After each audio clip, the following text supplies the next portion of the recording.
Good morning, everyone. Welcome back to the Blind Press YouTube channel and our 97th coffee stream. And it's Wednesday, so you know what that means. It's Wednesday with Skep. Hello, Skep. How are you today? Hey, Blinds. Good to hear your voice. It's fun to be on. It's also fun to be in Texas, where it's about 40 degrees warmer than it is where you are. It is. Shit, can I mute for just a second and answer my phone? It's my doctor. Certainly, I'm going to say hi to chat here. Go ahead. And we say hi to Arva and Chadwick. And who else we got? Rico's here. W.R. Costin, welcome to chat. Nice to see you guys this morning. And hi, Ryan. There's a proximity badger alert.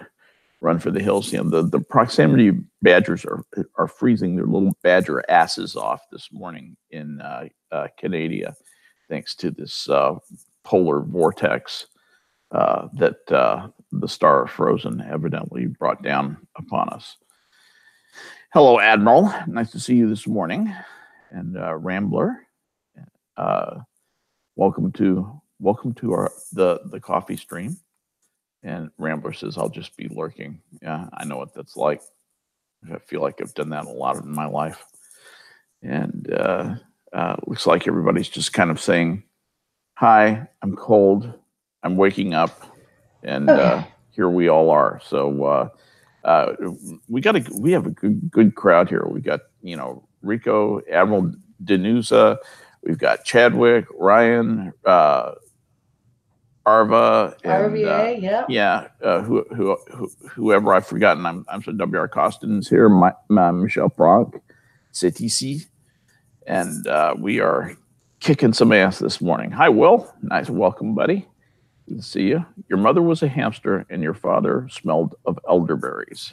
Your mother was a hamster, your father smelled of elderberries. Now go away, or I shall taunt you a second time. What a strange person. What a strange person. Welcome to the Monty Python Imitation Hour with Blind Press and Skeptic. This is the Department of Arguing. It's not. This is. I could do that for an hour. I really could. I love that show so much. Actually, that's not true. I have my best friend. I showed her Monty Python, and she's one of those people that's like, I guess it's funny, and I'm like, you guess it's funny? What are you talking about? I'm sorry somebody stole your sense of humor. I'm so sorry for you. It's just. I love the way anthrax. How is that not funny? How is the castle anthrax not funny? Come on. Oh.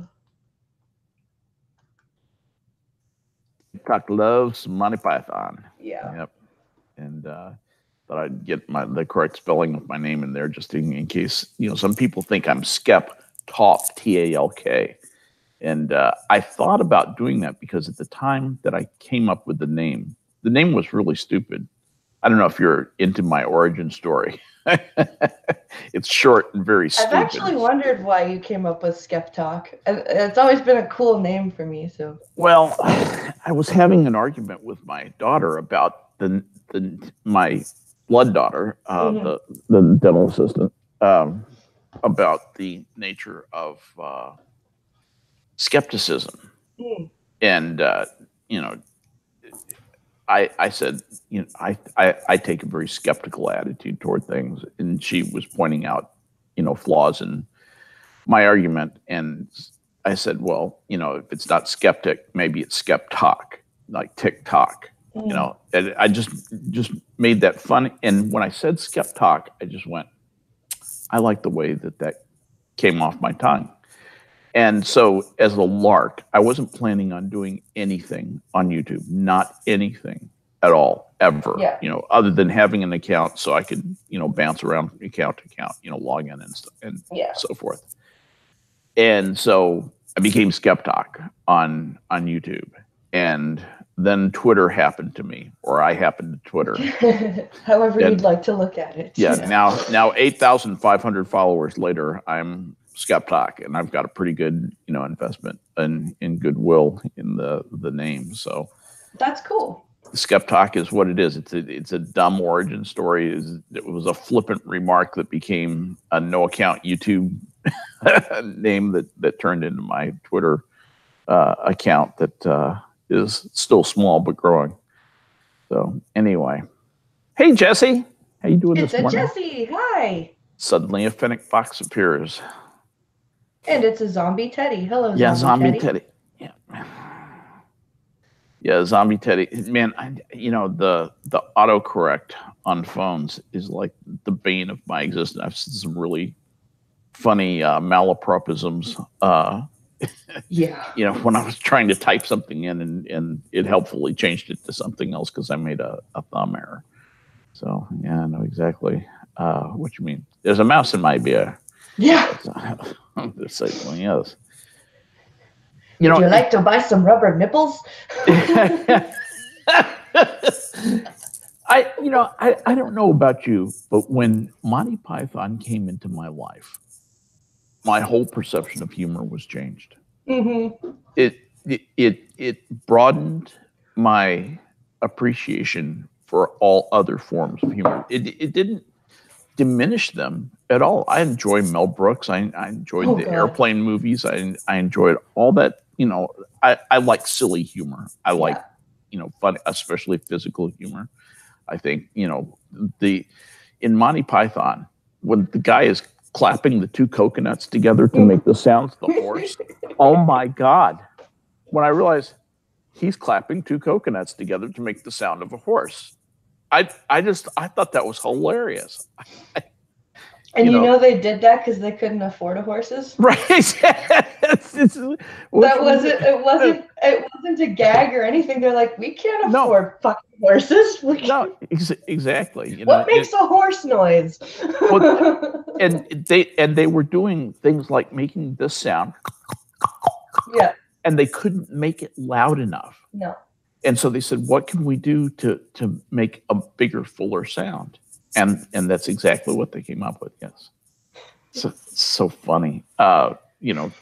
They absolutely, and they were winging it. They were writing some of the stuff that you see on screen was written 5 minutes before it was filmed. Yeah. A lot of the Eric Idle stuff and a lot of the John Cleese stuff, particularly. Mm-hmm. The animations, of course, that kind of stuff took time. Who's the animator? Terry Gilliam. I want to know what the hell he was on. I'll have what Terry's having. Yeah, exactly. No shit. Truly, that's absolutely awesome, and plus just the pacing of the show. Where they knew exactly when an audience's attention would kind of get to that strain, that attenuation point. And then a guy would come in and say, all right, this skit is silly. It's over. Yeah. Right. Everyone go home. Yeah. And then a Bigfoot comes down, squashes everything, and they go to the next skit. It was absolutely perfect. You just at the point when it's getting tiresome. And whether it's, the lumberjack song or, the meaning of life or the search for the whole, Life of Brian. Life of Brian is a funny movie. Anyway. Crucifixion's a doddle. Always look on the bright side of life. They're all be crucified. Like, what do you mean it's a doddle? It's a horrible death. Well, at least it gets you out in the open air. You're weird.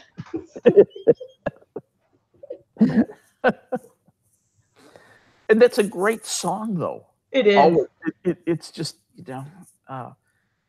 as is the Universe song. Those are two of the funniest comedy songs, and I have a high standard. I am of the Tom Lehrer comedy you know, I was listening to Minions last night. I heard you guys talking about poisoning pigeons in the park and the National Brotherhood Week songs, Vatican Rag. There's a lot of. You know what I like about Always Look on the Bright Side of Life in the Universe song? Yeah. Not only are they funny, but they're philosophical. Absolutely. Eric Idle was brilliant for that. Like, he was brilliant for taking the piss. Oh, yes. But also adding in some sort of, like, backdoor message. Philosophical theory or message. And he'd slip it in there. Yeah. You know, in spite of the Universe song being a silly song about a woman who's being accosted by a policeman who wants to take her liver away. Yeah. You know, in spite of it being the interlude of where a guy comes out of a refrigerator to sing this brilliant song and then gets back into the refrigerator and then she acquiesces to having her liver taken away by John Cleese. In spite of all that, it's a brilliant song, and it really does make you, look at the universe. You know, our universe itself contains 100 billion stars. It's 100,000 light years side to side. It bulges in the middle, 16,000 light years thick, but out by us, it's just 3,000 light years wide. It makes you think about those things. It makes you think about how small we really are, and how amazing it is. It makes you feel sort of small and insignificant, doesn't it? Insignificant, right? Insignificant. Yes, exactly. Yeah. Well, can we have your liver then? All right. All right. What about Thursday? Yeah,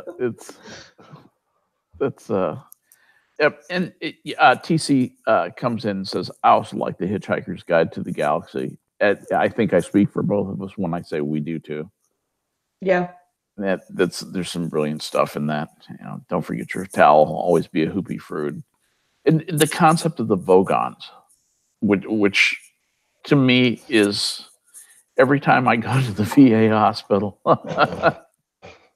in Dallas, which is where I get my health care, it's like being amongst the Vogons, and you know they have the most amazing weapons in the world that they can't aim because they can't see. Because their glasses are so good they can only see things 2 inches away from their eyes. Like freaking, here, you're sick. Let's read you some poetry. Yeah. Exactly, Vogon poetry. No! Kill me. And it just reminds me of how lucky I am to live in, like, because you know what? Yeah, we do have some shitty wait times here in Canada. Yes.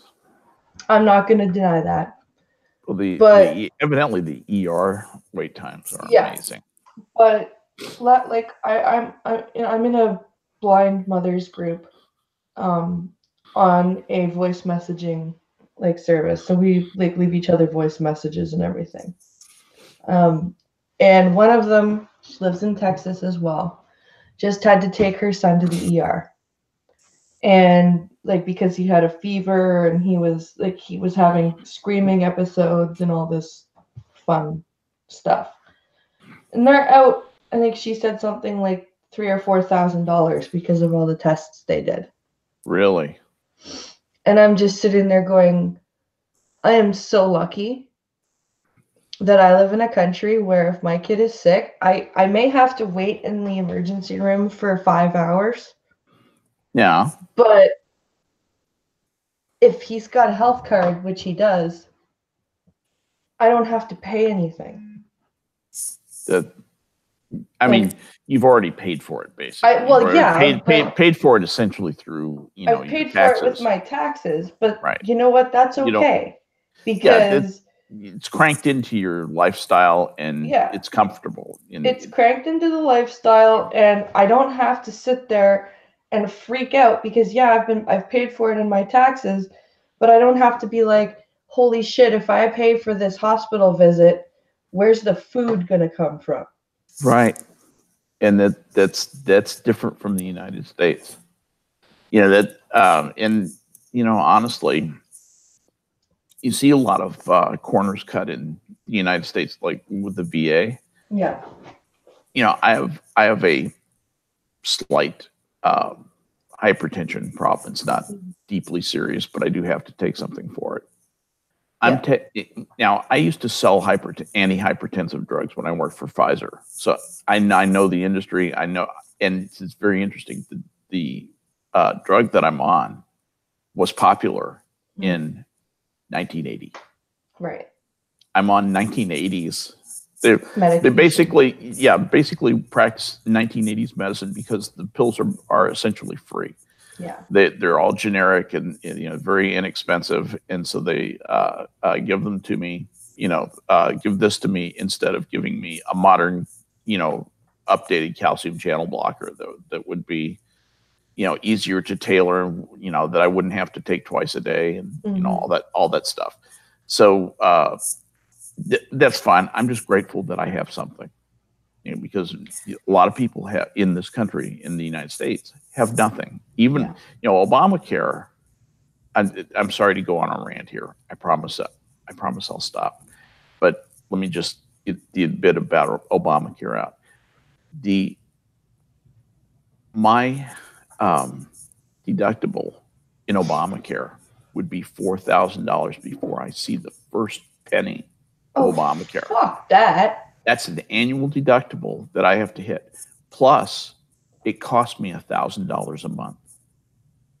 Jesus Christ. So yeah, that's your free health care. That's your free health care. Because I'm not in a I don't have any oppression stack points, and that's fine. I don't want to have any oppression stack points. But because I'm not in the oppression stack, I'm considered to be a white privilege patient, and so I pay the most and I have the highest deductible to hit. Will Honorless says you pay time and you can't get your time back. Well, you know what? That may be true, but I would rather pay with time than have to worry about mine and Pincalo's health because we're worried about money now because we can't. Do you know what I mean? Like, right. Plus, you can, listen to a book, or you can, there's other things you can do while you're waiting. It doesn't occupy 100% of your attention. But I see what he's saying. Also, there's some opportunity cost. No doubt about that. Will has got a very good point. Like right now, I've got a doctor's appointment. I kind of wanted to get to the doctor's this week, but I have to wait till next Friday. But at least I have a doctor's appointment. And I don't have to go and pay when I get there. Fleet Admiral Danusa says, "Thank you for my service." You're very welcome. It's an honor to serve. So I'll just leave that there. That's what I always say, and it was. I was honored. Even Medicaid sucks, says Jesse. Yeah, Medicaid especially sucks.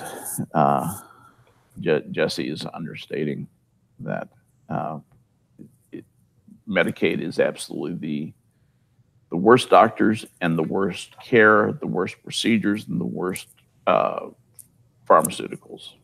It's the worst of the worst. It really is. Bottom of the barrel of a good barrel. That's the good news is there's, medical care in the United States is very high quality. Medicaid is the bottom of that barrel, unfortunately. I'll tell him, Fleet Admiral, he hates, he doesn't, he's one of those guys that doesn't like being thanked. I'm sure Skep has run into them. Yeah. It's not that I mind being thanked. Here's this. Do you mind if I do a little rant on this? No worries. Okay. When you're in the military, one of the things that you realize is that there are good and bad people in the military, and there's a tendency for people who didn't serve in the military to put military people on a pedestal, and that's not really realistic. There are good people, there are bad people in the military. There are good performers, and there are dirtbags. There are people who are heroes. There are people who are shitbirds, and there's everybody in between. Yeah. In other words, it's just like people, which is kind of what you would expect. Now, it's true they give up some rights and privileges. They give up some freedom and they take risks, you know, and they do it for you. And generally, they are really, really, really underpaid. I mean, if you look at the, King Carlo just clarified. Sorry to interrupt you. He says it's not that I don't like it; it's that I feel I don't deserve it. He says, which, you know, that's one of those things. Your mileage may vary. It makes me feel funny too, because I feel like I don't want them to think something that they think I might be. You know, if they know me well enough and they said, "Hey, you did a good job when you were serving at the Naval Postgraduate School in Monterey as the assistant controller, or you did a good job when you were aboard the USS Kansas City," and they know that, that's more meaningful than, you know, somebody who just comes up and just kind of says as a blanket thing, "Thank you for your service." That it's kind of it becomes genericized. Do you see what I'm saying? So, anyway, I'm, you know, like I said, I always say back, it was an honor to serve, and it is an honor to serve my country. I'm very deeply patriotic, very sentimental that way, and think that that's an important value to have. I'm proud of my son that he served, proud that my dad served, that both my grandfathers served, that, you know, I've got a cousin who's Marine, a stepdaughter who was an Air Force veteran. Very proud of all those people. But it's not for everybody, and I certainly do not look down on people who never served, with one important exception, and that is the guys who criticize stuff they don't know about. Yeah. Well, I will take your ass to task in a heartbeat if I see that, because that's unwarranted, and it's just, you know, negativity that has no basis. Even if I could see, I am not the personality you want in the military. In the military. Yeah. I am the fuck you, don't tell me what to do. Yeah. Or what's that? You want me to go out where all the bullets are? Yeah. No. No. Well, no thanks. I'm good. You are the creative type, and you know, that's the right, you know, there's right places for everybody. In the military, I forget what percentage of the adult population. It's kind of tricky to compute, because, you know, it's a moving target. People go into the military and get out. Yeah. But if you take the adult population, I think, of the United States, it's less than 1% have ever served in the military.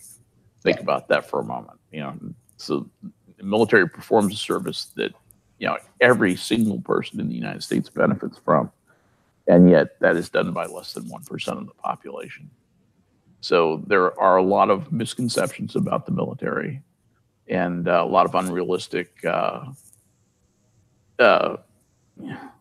know, thoughts and, you know, characterizations about the military that I don't like to help propagate. I like to pop those bubbles.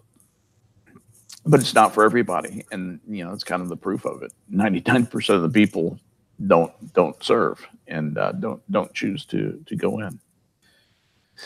One of my favorite authors, Robert A. Heinlein, in his Notebooks of Lazarus Long, the thing that I always read from every Wednesday night, you know, when I close out the show, said that no nation has the right to survive through conscripted troops, and in the long run, no nation ever has. And you know, I happen to agree with that. You have to have a population who loves their nation, their country, enough where, you know, a certain proportion of them will volunteer to serve and go to the pointy end of the spear. But it's not, like I said, it's not for everybody. In fact, it's not really for most people. Yeah, RVA just said not everyone is meant to serve. Exactly. Well said. Here, wait. One of the things, cherry on the sundae. I promise I'll stop. But people who don't serve in the military serve their country. The people who make commerce happen. Yeah. the people who do a job, the people who are an active part of society, no matter what part of it, that's all society. That's why the people who volunteer to serve in the military, they are the ones who say, we're the ones who will protect that.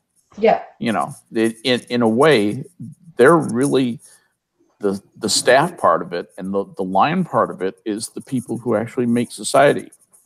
Without society to protect, there would be no need for a military.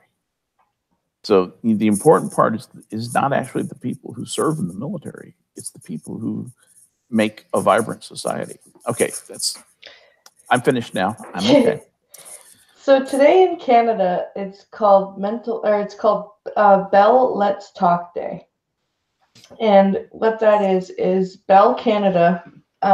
It's the biggest communications company in Canada, named for Alexander Graham Bell. And I knew. They started, it's got to be about 10 years ago now, was a mental health initiative in January 30th.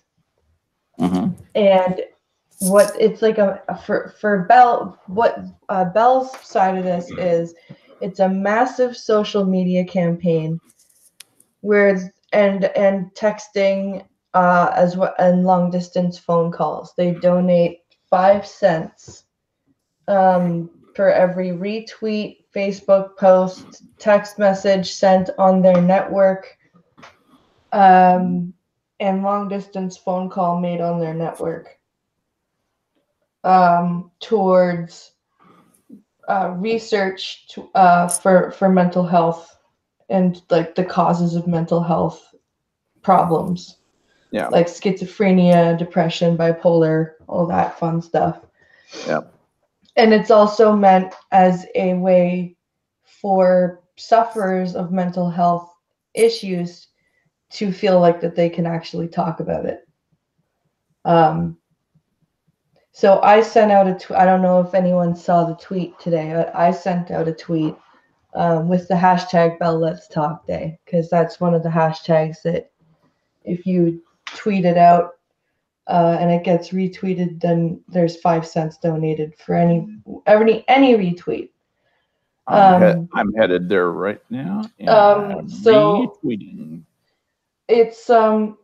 It's pretty important to me because although we have a lot of YouTube people who are they've self-diagnosed themselves, and you see it on Facebook a lot, but there are actually diagnosed cases of mental health illnesses, mental illnesses that are hard. Like we know some YouTubers that struggle with it. Irate Bear, right? Like he's very open with it.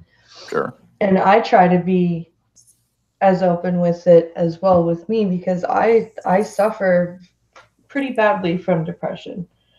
Have you been diagnosed bipolar or anything? I was diagnosed bipolar, but that was a misdiagnosis because they were putting me on all sorts of different medications. They try and force lithium down your throat? They tried, and I refused. I wouldn't take it. Good on you. They tried to prescribe lithium to me, and I said no. I said, I said, I will try pretty much anything, but I will not try lithium. There's nothing you could say to me that will convince me that lithium will help. Yes. Good on and you. They said, okay. So. Fine, fuck off. Yeah. They would. Any psychiatrist that I have dealt with has been very, they've been very impressed and also very put out. Yeah. Because I know what I'm talking about. Yeah. I'm one of those people who, yes, I've had to use Google to do some research, but I'm not one of those people that goes down the rabbit hole. I will look at where the source, like I will look at what source that I'm being shown, And I'll be like, okay, is this a legitimate source? No. Okay, move on. And You don't accept everything you read? No, I will only look at certain things, and like I will, if I'm looking at something I know is reputable, then I'm like, okay, well, what does this thing have to say? And then I will show up at my doctor or the psychiatrist, and I will say, would this medication perhaps be better because of this, this, this, and this? Yeah. And they are both impressed, and they're like, fuck, I can't just, push them. Like, some doctors are okay with it. Some doctors would like to have the conversation with you and like that you're informed. Others don't. Yep. Others just want you to be like, okay, doctor, I will do whatever you say. And I don't roll like that. I don't roll like that.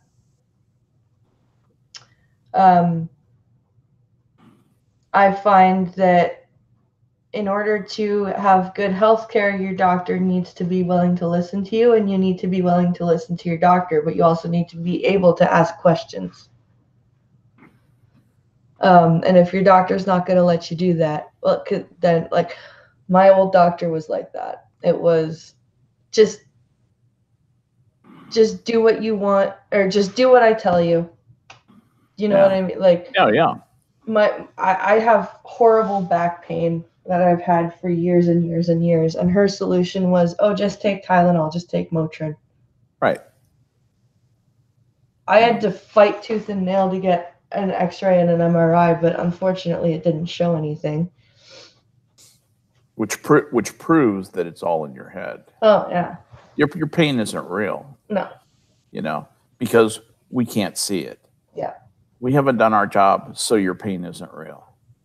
Just so you know. Yeah. And then she gave me shit for smoking pot, and I'm like, well, what the fuck else am I supposed to do? I'm not going on opioids. I'm not going on muscle relaxants. Like, I'm not letting you prescribe me opioids. So what do you want me to do? You're not. And she's like, I understand being staying away from opioids. As somebody who takes a muscle relaxant every day, I have to because I have problems with cramps. Yeah. What is your reservation about that? Just the strain on the liver, or what? The strain on the liver, and my father's side of the family has a huge addiction problem. It's one of the reasons why I very, very, very rarely drink. Yep. Because it's a prevention thing. I just very rarely drink as a preventative measure, because everybody, like, except for my grandmother and my youngest uncle, are alcoholics on that side of the family. My oldest uncle's in recovery. He's been in recovery for 8 years now.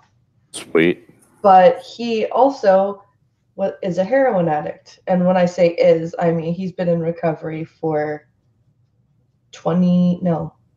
almost 30, 25 years now. He's been clean for 25 years. Yeah. But you're always an addict. I'm sick of. I hate when people go, you can be cured of addiction. You're always going to be an addict. You're always going to be an alcoholic. You're just going to be in recovery. Yep. But and then I have a cousin who has struggled with opiate issues and like crack. I'll be straight up, crack. Sure. So I won't touch opiates, and when I have had to have them prescribed to me, it was with my wisdom teeth.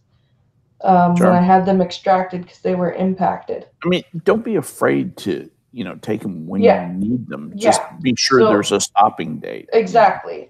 When I've taken them, I've always given them to like what I gave them to Pinkalo to hold on to. And I was just like, here, whenever it's time, you give it to me. Like, right. Or like with my latest ear infection with the Tylenol 2s. I only took them for like 2 days. Like I will not take opiates. I'm just be careful. You know, I mean, yeah. You know, in Texas, they tried and failed, thank God, to put a measure through the Texas legislature making it illegal to prescribe opiates ever. Oh, that wouldn't work. Children who are burn victims, will be given, wait for it, Tylenol. Yeah, fuck that. Okay, while they're dying of their burns.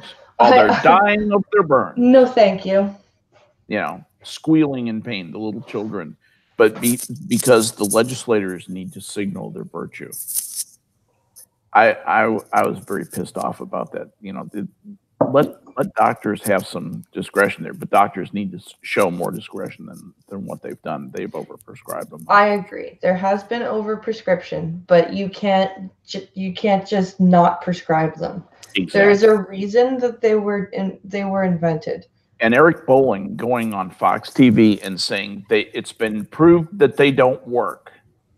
It's been proved that morphine does not relieve pain. Really, Eric? Yeah. And that's because his son OD'd. His son died. You know, his son was an addict. He overdosed himself. And so Eric wants to rid the world of opiates. I'm sorry. I just, you know, I don't like to. You know, this is like gun control. Chadwick says, true. My little sister's doctor will give her anything she wants. That's terrifying.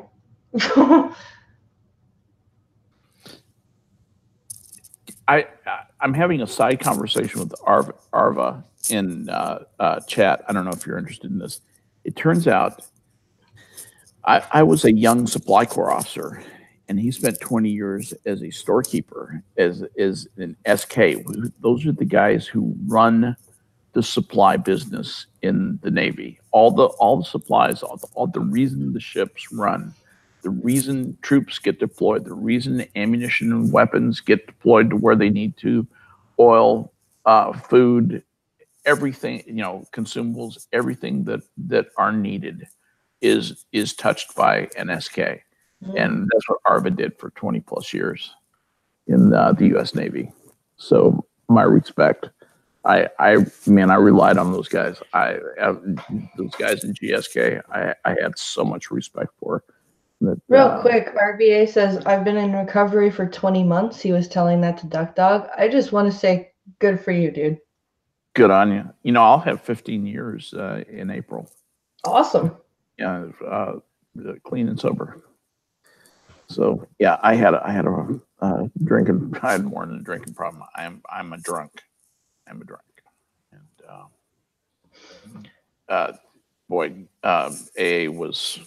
AA saved my life. Yeah. No fooling. No doubt about it.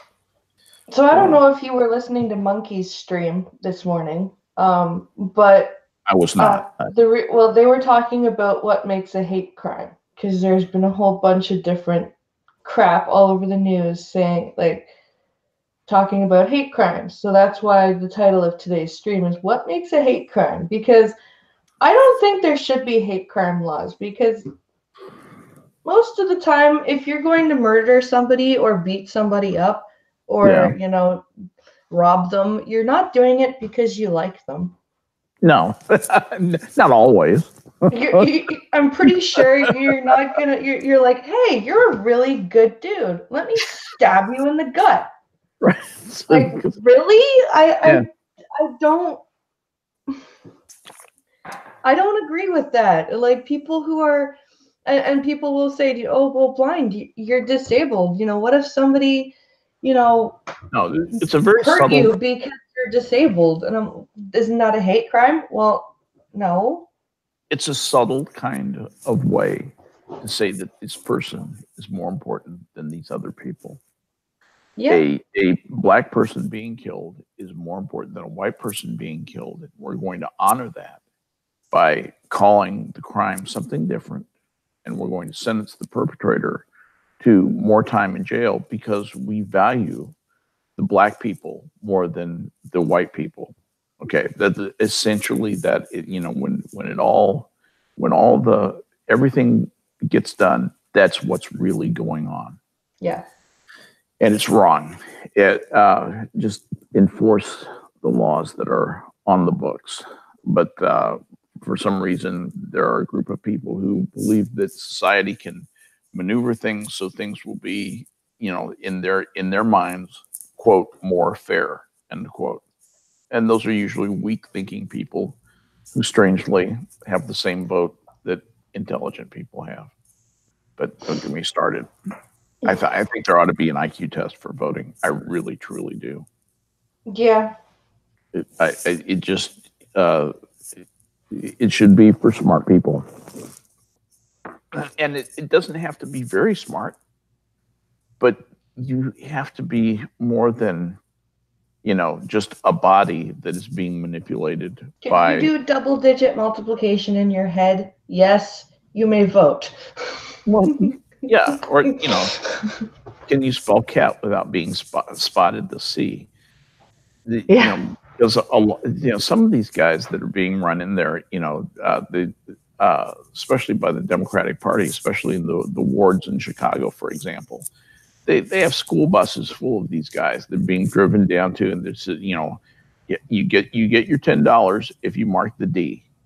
Just mark the D, vote straight ticket D, Democrat, and then walk out. And if you do that, you get the $10. And these guys are so dumb. They say, even though it's a secret ballot and nobody would know if you marked it R, and you don't get the money if you don't vote D. So be sure and vote D. Okay, you'll only get the money if you vote D. Okay. And these guys are stupid enough to believe it. That's been a story in Chicago for a long, long time. That's terrifying. Yeah, and plus the dead get to vote. Yep. There's probably, seriously, in the city of Chicago, in any municipal election, there's probably 20 or 30,000 dead people voting. Good Lord. Yeah, absolutely. Absolutely. And it's everybody is in on the thing. Everybody's palm is greased. It is the most corrupt city. It is now the most corrupt city. I think it nudges past Philadelphia for the most corrupt city in the country. Wow. Well, it's pretty awful. It's, just the way things are. It's been that way since the Daily Machine basically broke up and was fragmented into a bunch of kind of political warlords, basically, in Chicago. But anyway, how I do go on. I want to see what's going on in chat here. Jesse says, I would be in jail if all my rhetoric, opinions, and rage. I think, Jesse, do you have anger management issues? I know I do. Let's see. Yeah, Fleet Admiral, it's like hate speech. Yes. It is, yeah. And Will Honorless quotes from Animal Farm. Some animals are more equal than others. Mm-hmm. So Chadwick says, unless it's the black person that commits the crime, they might as well not even try to get out of jail because it's not going to happen.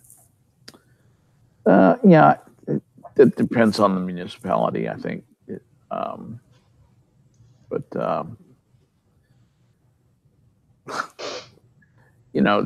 I used to, says Jesse.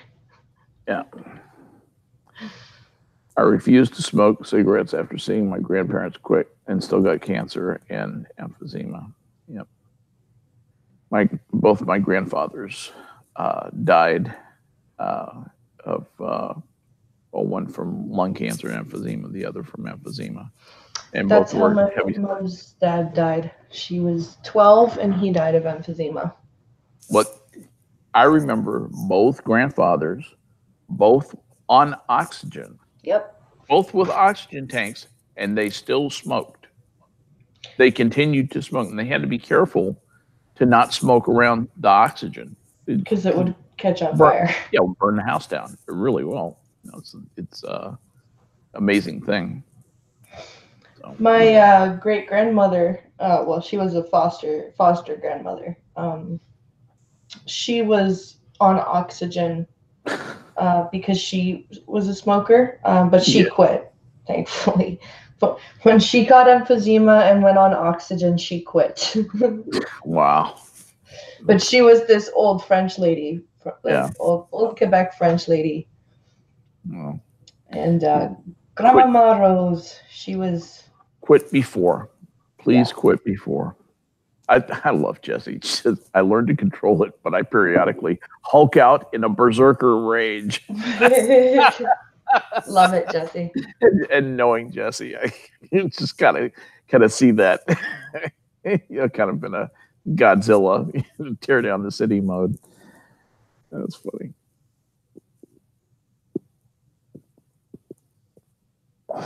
I quit smoking when I got pregnant, and I'm one of those dumbasses that every once in a while goes, I would really like to have a cigarette. Oh, yeah.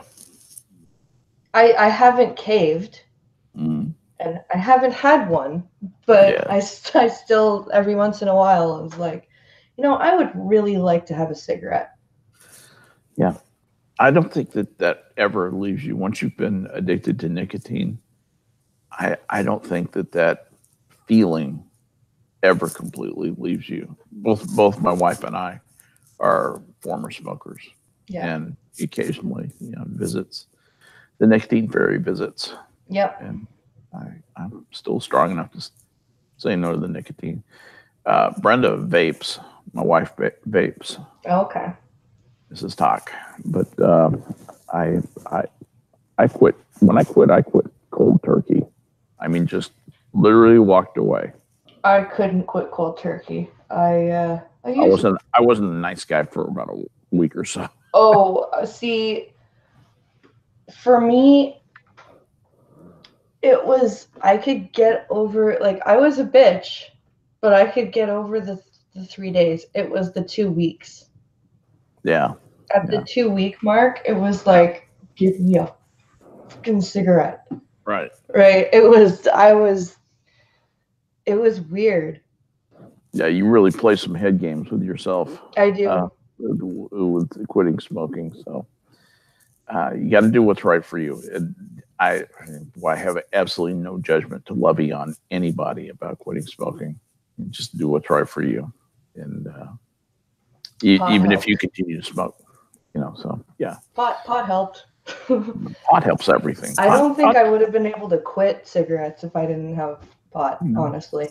I think pot is proof that there is a loving and just God, and He wants us to be happy. There's I don't understand why people get down on it so much. Like, there's proof that we've been using it for thousands of years. Yes, very definitely.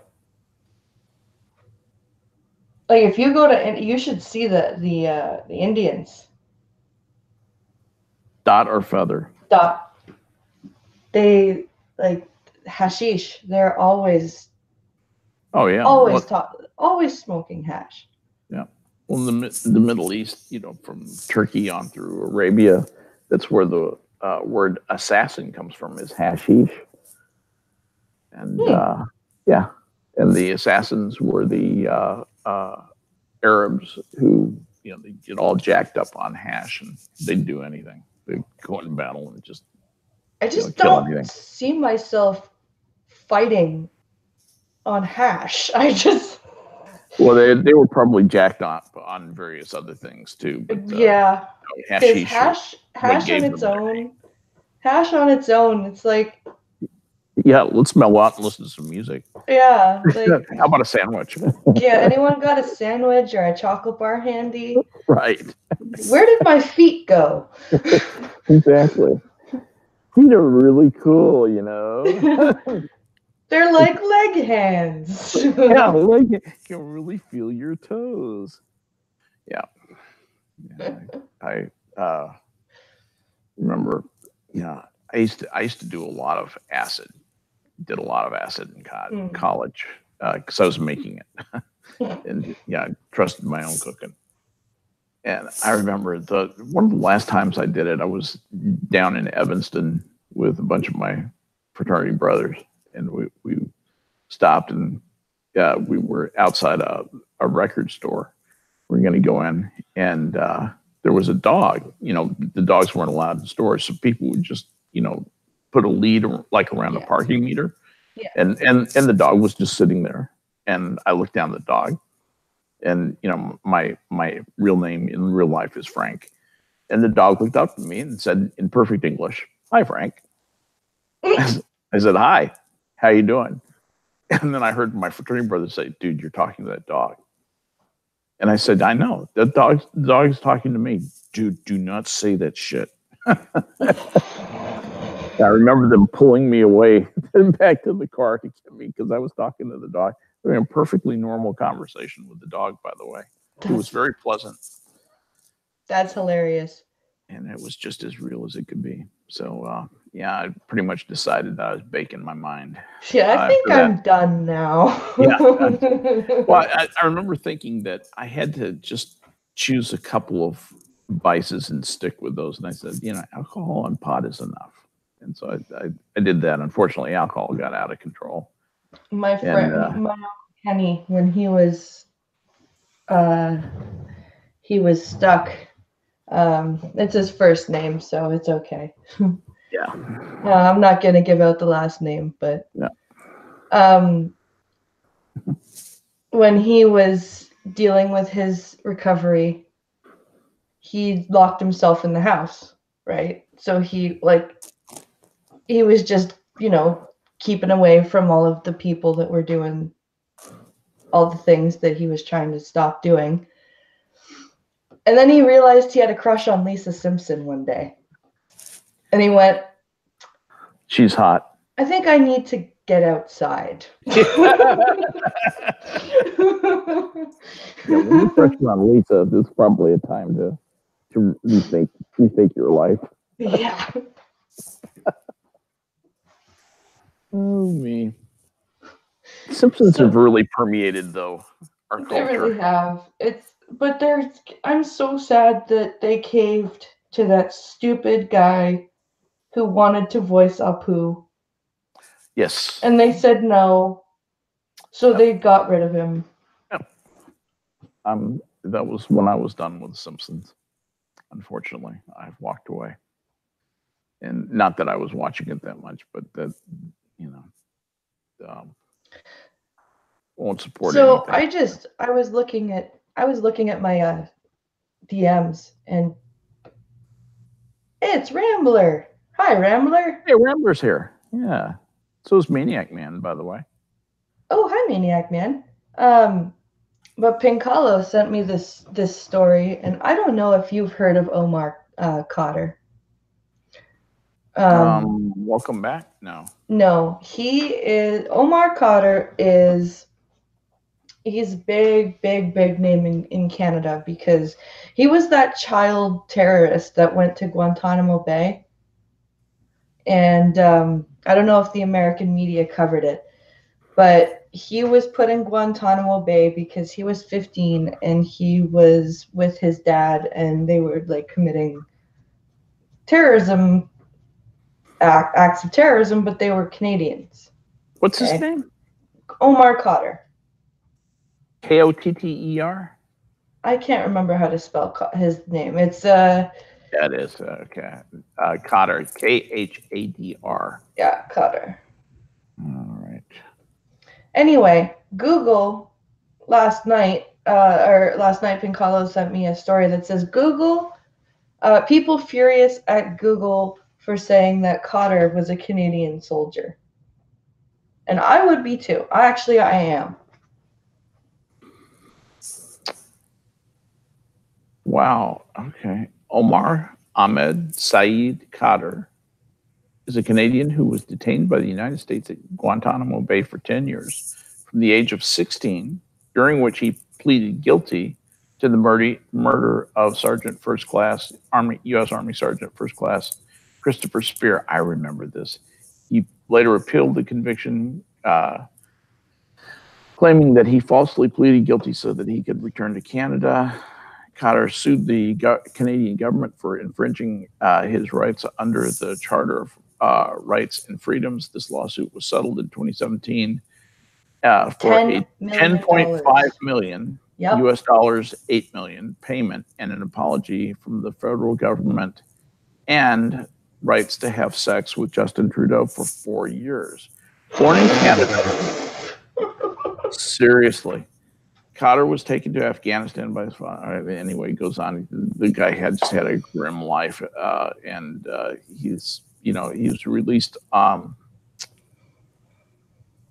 Let's see. Okay. Meanwhile, early in 2010, the Supreme Court of Canada had ruled the Canadian government's interrogation of Khadr and Gitmo had offended the most basic Canadian standards of the treatment of detained youth suspects, but stopped short of ordering Khadr's repatriation. However, on September 29, 2012, Khadr returned to Canada to serve the remainder of his sentence in Canadian custody. He was released in 2015 after the Alberta Court of Appeal refused to block his release, as had been requested by the Canadian government. And then he got $10 million. And now he wants his passport back. He wants his passport back. God. He wants his passport back so he can go to Mecca. Take him there in a fucking helicopter. Some Goatman says that he needs to be thrown from the CN Tower. He really does. We're all thinking the same way here. Yeah. Fuck this guy. In the ass, as Bering would say. Really? I love this stream. Subject matter can be so random. Well, I'm glad you love it, RVA. I love putting it on for you. This is one of the most entertaining streams, and I don't know, just meanders around so much. Pincalo just said, WTF, I just got a 404 message when I tried to send a message about Omar Khadr. Wow. About what? On as a comment? Yeah, he just tried to type a message in here about Omar Khadr, and he just got a 404 error. Let's see, I'm going to do the same thing.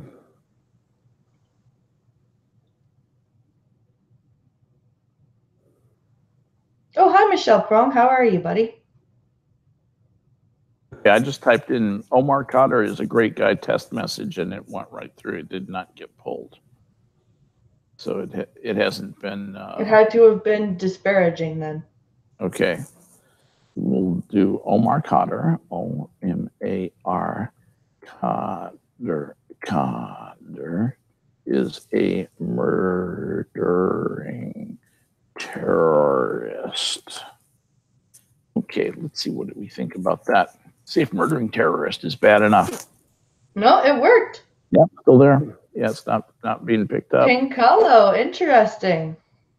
Maybe it's because you have an Android phone. All right, this is from Pincalo. Omar Khadr was a terrorist that was 15, put in Gitmo, threw a grenade into a platoon, killed one medic, and injured another. Fuck him. That was the message. Okay, well, that one came through okay.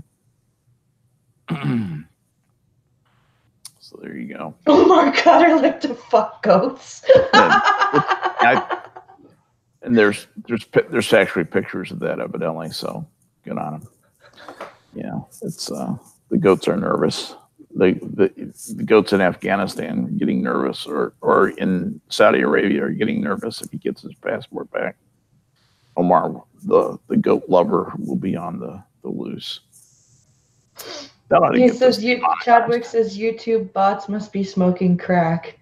Because I say some awful, awful things and it never gets deleted. And then one. Yeah, Duck says, take him halfway there. Make him get out and walk the rest of the way. I agree, at 30,000 feet. Opinionated Scotsman Omar Khadr is a pedo. Oh my God. The guy is not going to get any. He's a murderer. Then that's he's a murderer who Trudeau's government bent over for, and you got $10 million. It's just sickening. It's absolutely sickening. Something so fundamentally wrong in a just world, in a decent world. that guy wouldn't even be alive. Maniac Man says, New Zealand, where men are men and sheep are nervous. Certainly are. Certainly are. Hey, is that old saw about there are more sheep than people in New Zealand? Is that, I gotta see if that's still true. Population of sheep versus people in New Zealand. I love Google. It's just there used to be 20 sheep for each person in New Zealand. Holy shit! It is now about 7 to 1. So there's still a lot of sheep. Yeah, there are 30 million sheep, and so that makes it that means there are about 4 million sheepish people, I guess. And the sheep to person ratio is still higher than Australia's, where there are 74 million sheep to 23.5 million people, or about 3 to 1. So there you go. That's a lot of food and wool. Yeah, absolutely. If you guys think this chat is bad, check out Sinatra's stream. Oh, we all are familiar with Sinatra's chat. Sinatra's chat is like an intellectual mosh pit. And then we've got Gunfox, who's savage as fuck in that chat with all the Streamlabs shit. What is the number of cattle in America? Cattle in the U.S. There are 94.3 million head of cattle in the United States. That was the cattle inventory in 2018. Texas has the most cattle in the United States, followed by Nebraska and Kansas. In Kansas, cattle have the right to vote. Interesting, as long as they're Democrats. So there you go. Pink Hollow says there are a lot of sheep/human hybrids, especially at Tim's house. Oh God. Nice. Oh. Yeah. And then Opinionated Scotsman says Gunfox is the reason Sinatra has so many channels. Yeah.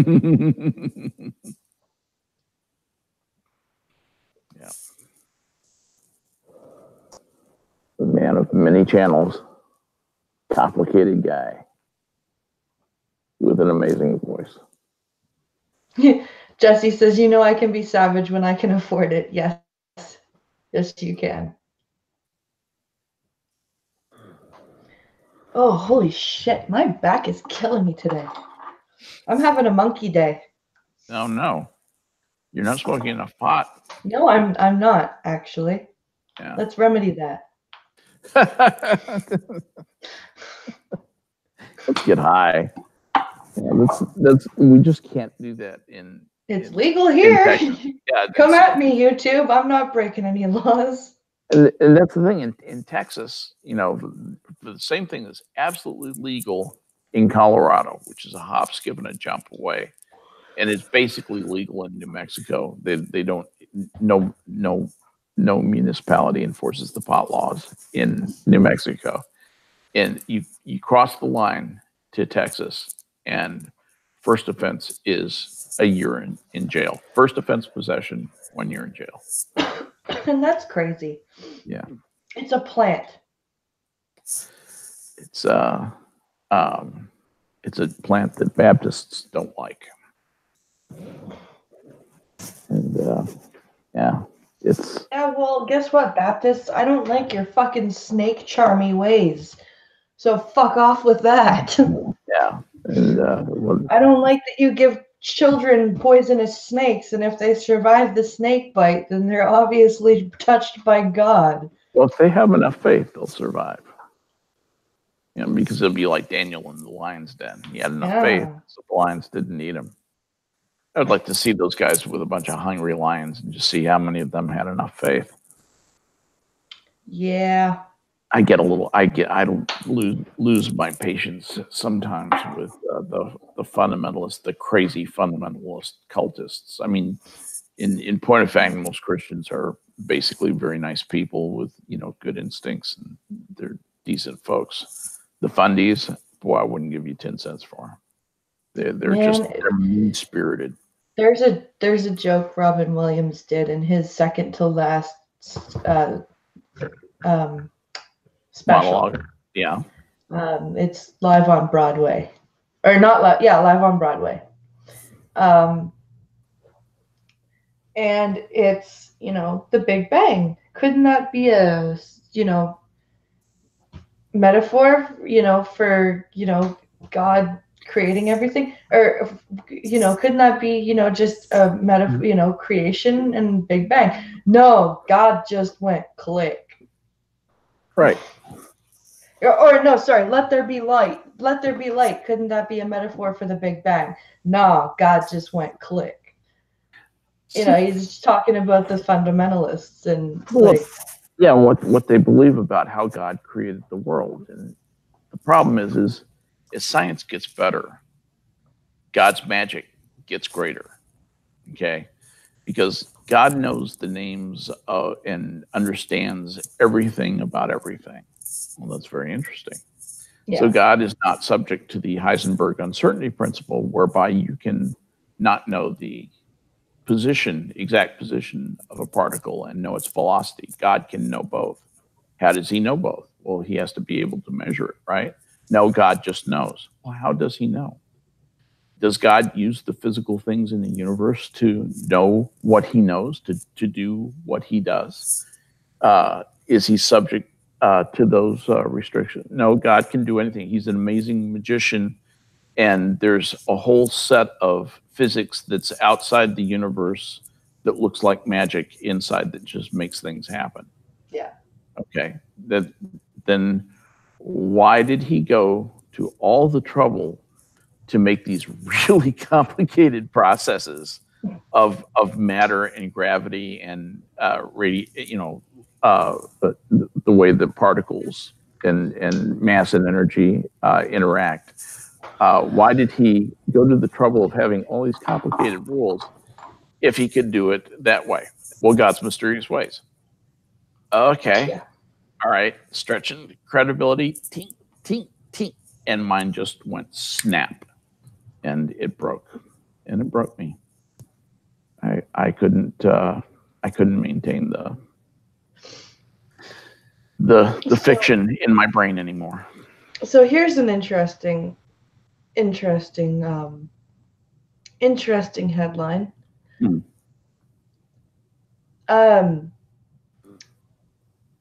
A mother's fatal fall on subway stairs rouses New Yorkers to demand accessibility, so better accessibility. Okay. So apparently, how did she a mom fell on the subway stairs and died. So are they going to do something about gravity or what? Well, I'm wondering if she was disabled or if she was in a wheelchair, or I'm trying to get this stupid story to load here. Is this in Blind Press Reads? No, he DM'd it to me. This is from, what's the website here? The New York Times. This is my last article that I can read for free. Oh. Yeah, that's something they just say, and they'll say that, they'll continue to say that.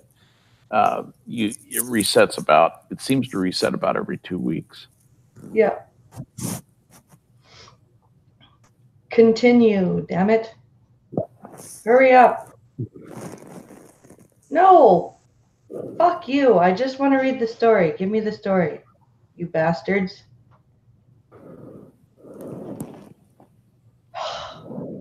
Yeah. Maniac Man says couldn't maintain the suspension of disbelief. It's perfectly put. Perfectly put.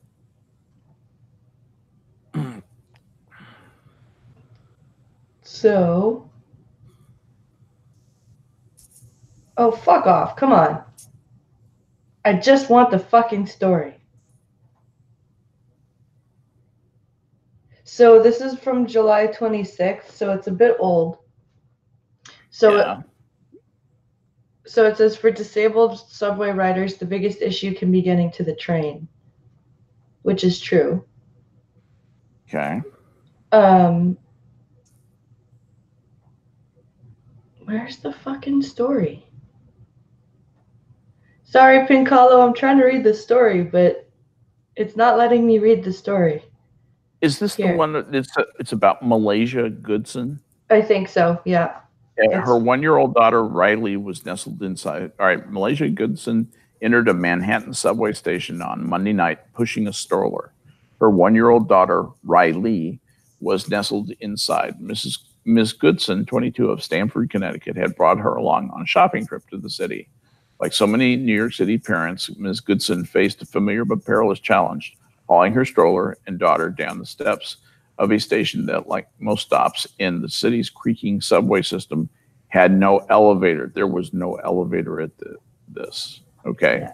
And I'm looking at a picture of Ms. Goodson. Ms. Goodson is a person who would, shall we say, be at home in the fat acceptance movement. Okay. As Ms. Goodson made her gravitationally assisted descent, she fell tumbling down a flight of stairs and onto the subway platform at the 7th Street station at 53rd Street, officials said. Her daughter survived the fall. Ms. Goodson did not, her gelatinous body squashing like a bug. Her death reverberated throughout. I just added it. Her death reverberated throughout New York City among stunned parents who often traverse crowded subway stairs with strollers among people who are disabled in regular encounter an inaccessible transit system. What's her disability, though, other than being overweight? She had a stroller. And so think about this for a moment. I'm sorry, being a parent is a disability now? Having a stroller is a disability. And she was fat. I could see exactly what happened. You know, she probably put the stroller down first and then fell over the top of the stroller and, you know, did a header basically on the stairs and, you know, face planted down at the end. And that was the end of her. And she really did probably pop like a bug. You know, she probably just, you know, wasn't very strong and, you know, just came apart basically. And that's a shame. But a lot of people, millions and millions and millions of people managed to negotiate that successfully, managed to use a stroller and get a child down. She was probably trying to not take the kid out of the stroller, not fold up the stroller and haul it down the steps, which, you know, I that's hard to do. I can understand that, but you know, what can you do? What can you do? So, Pincalo says, I'll say it, huge bitch. Yeah. Then he says, it was not clear whether wheelchairs can't get down safely. It leads into wheelchairs. Yeah, that right. I'll give them. Right. Well, you know, and you have to do a, you know, I'm looking at the actual stairs that she fell down. They're just a normal set of stairs, you know, with good sturdy, you know, banisters, but you know, they are stairs, and there is no elevator. But think about that. If you had a group of people using the elevators, think about how many elevators you would have to have.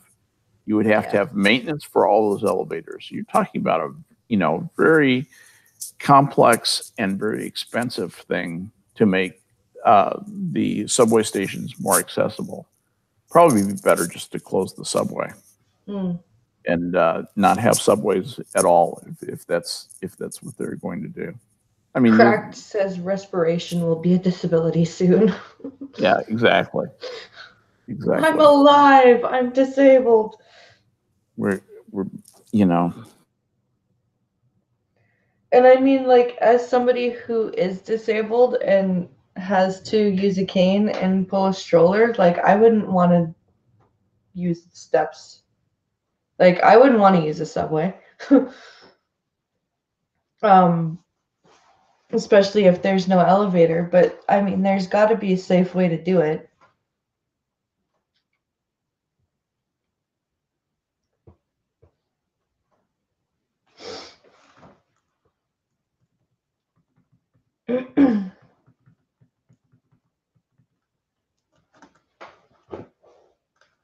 do. Yeah. Oh, you paused. You cut out a bit. Uh-oh. There you go. Hello, hello. Hello, hello. Switching internet? No, I just got the video call ended. No, we're still live. I know. Well, obviously. That was not a drop from me. I got no drop at all. I'm sitting here watching my internet, and I did not get, the session didn't end at all. But I got a message on the screen that it had ended because the host has ended the call. And I went, okay. Line press ended the call, and then all of a sudden you came back. Weird. Yeah, that's a YouTube malfunction of some kind, or a lag in bandwidth. That, you know, it's probably something where something didn't get refreshed in time. Anyway. Oh, hi, Zach. Zach Lombi is here. All right. They have them in Toronto. Or most stations have those mobile stair elevators. What's a mobile stair elevator? The escalator, maybe? Gravity is fat phobic. Yeah, Corkscrew ramps, says Fleet Admiral. Yeah. It's not that gravity treats everything equally. The problem is force equals mass times acceleration. And so everything is accelerated. That's what gravity is. Gravity is an accelerating force. You read in physics, 32 feet per second squared, 9.8 meters per second squared. But it's the mass that, you know, having that 150 kilograms of mass accelerated down a flight of stairs. You get, you know, momentum. Mass times velocity, and you get a splat. Maniac Man asks, Blind Press, because of your glass eyes, do you ever get called out stupidly? Yeah, I get told by sighted people that I shouldn't say that I am blind, because that's mean. I should say that I'm visually impaired, even though I have no vision to be impaired. I've had people tell me that I haven't watched a movie. I've heard a movie. They've corrected you? Yep. Tell me that's not true. No, it's true. Oh, when I'm like, God. oh, I saw that movie. No, you didn't. You heard it. Oh, my God. I'm like, please don't do that. Well, it better never happen in front of me. I'll make a scene. I'll embarrass you. I'll embarrass you with what happens next. Please don't fucking do that.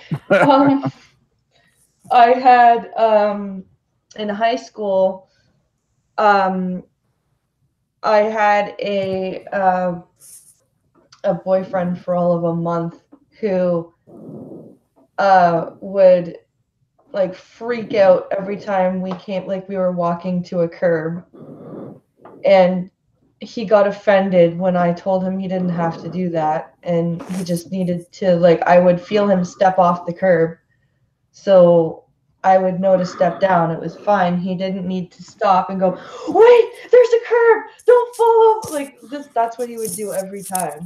Yeah. And I'm like, and I very calmly was like, dude, it's okay. You don't need to, whatever. Like, and he got offended. And then. How old were you? We were both 17, 18. It was just before I met Pincalo. Ah.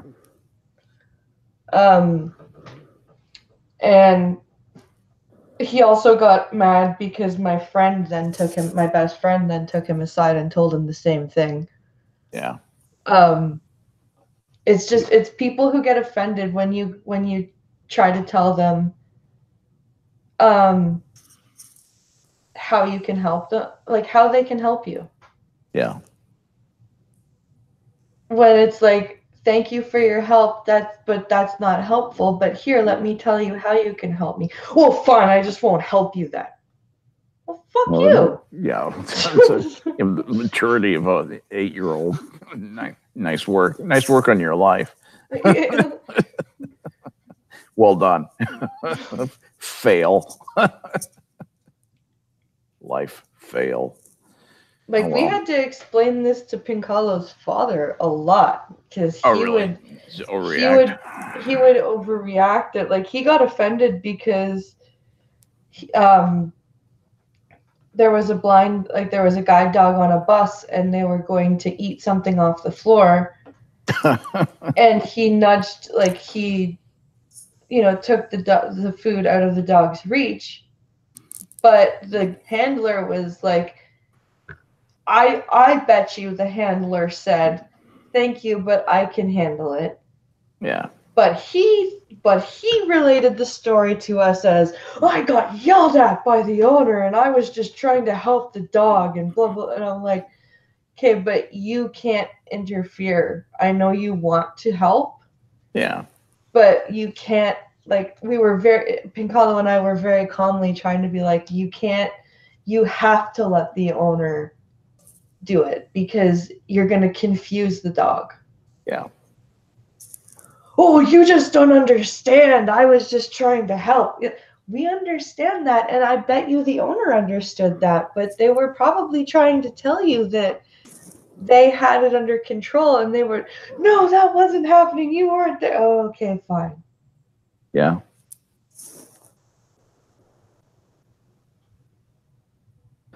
Yeah, it's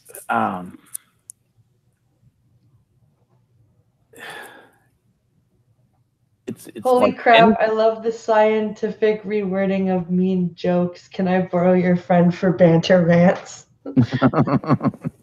You can borrow me for banter rants sometime if I'm not busy with my children.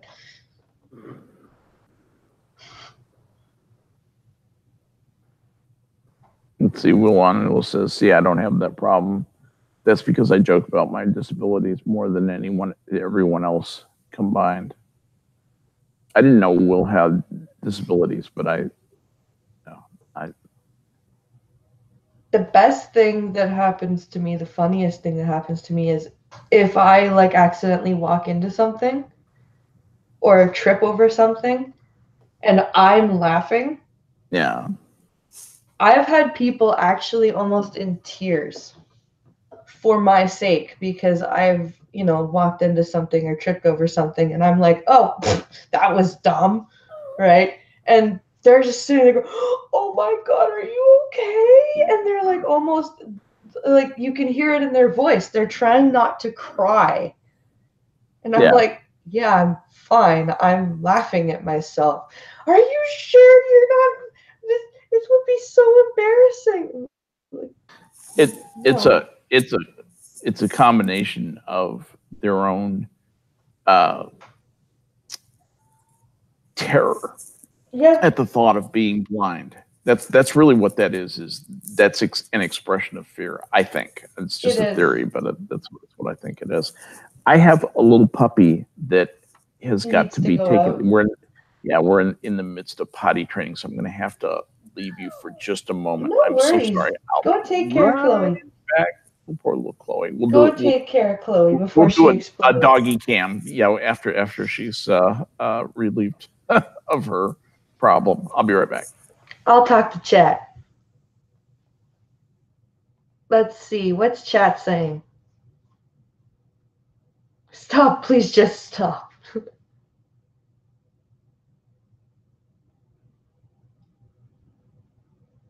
I have sciatica that I'll never get rid of. Oof. It's like people telling you how to speak correctly. Noted, says Zachlon B. Oh, I hate when people assume strobe lights affect me, says Jesse.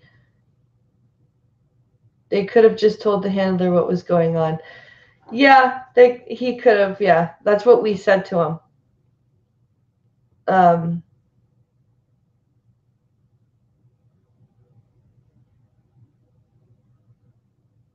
This is what sets me apart. I make sure you're okay and then say you should watch where you're going. See, that's what my best friend does. My best friend, we've been friends since the 3rd grade. So, and we're both 29. I am how many months older am I than her? 7 months older than her. So we're both 29. We've been friends since we were 8. Well, she was almost 8, and I was 8. So 17, 18, 19, 20, 21, 22, 23, 24, 25, 26, 27, 28, 29. 21 years. Yes, I just counted on my fingers. Shut up. So, and she's like, people have told her that she's mean to me because, you know, I would, if I didn't know where my cane was or my backpack, you know, she'd be like, oh, it's just over there beside you to your left. And she wouldn't go and get it for me. She would just tell me. And people would be like, why won't you get it for her? That's so mean. And she's like, well, how is she supposed to learn? Like, I'm not gonna always be there. Like, how is she supposed to operate in life if everyone's always telling her where, like, or everyone's always getting things for her? All right. Hello, how's Chloe doing? Chloe's doing fine. She is playing hard to get right now, so we'll have to wait for her to come and get curious about what's going on over here. Finger counting is vital, yes.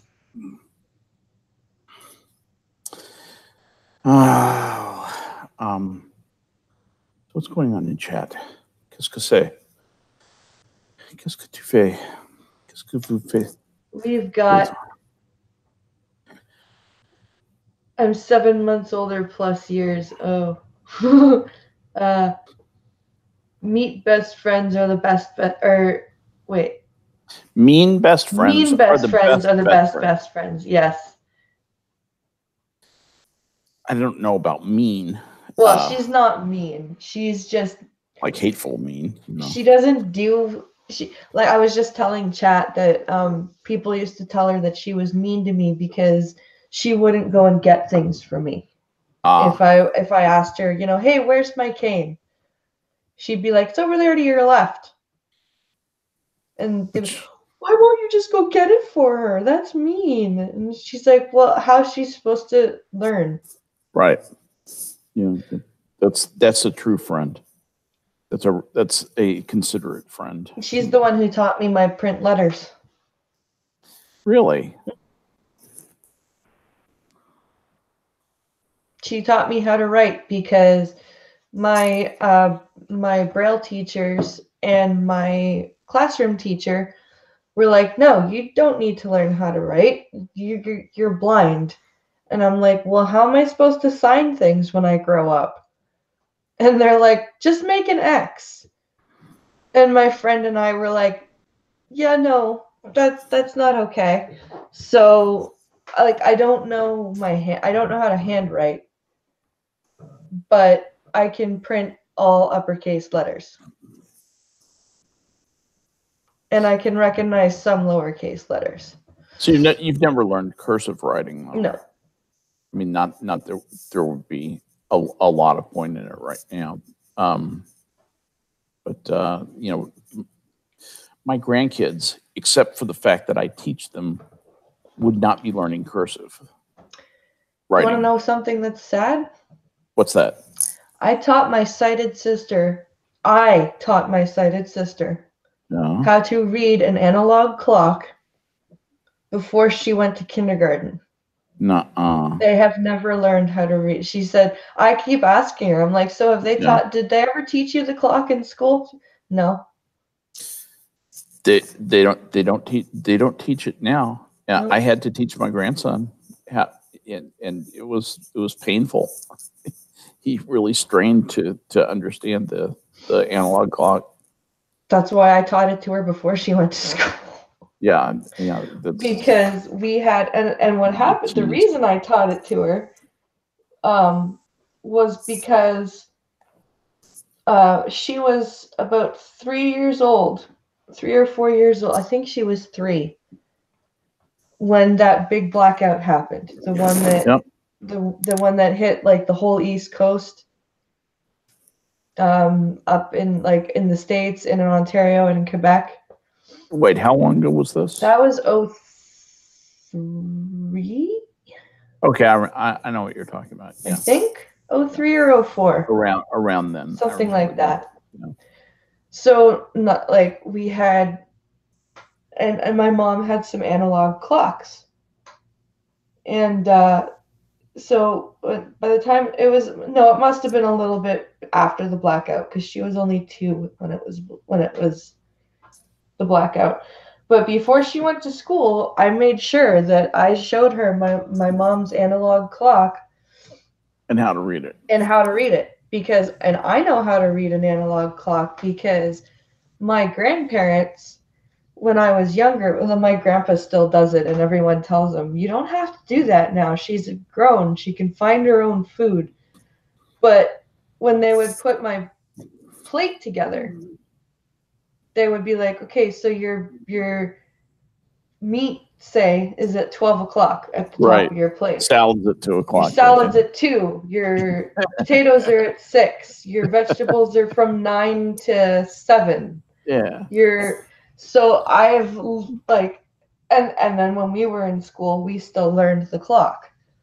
Yeah. So I had my Braille teachers made a tactile clock with spinning hands. That's nice. And Braille around the sides, like Braille numbers around the sides. Yeah. So like I knew my clock. So I'm like, I will be damned if my sister does not know how to read a freaking clock.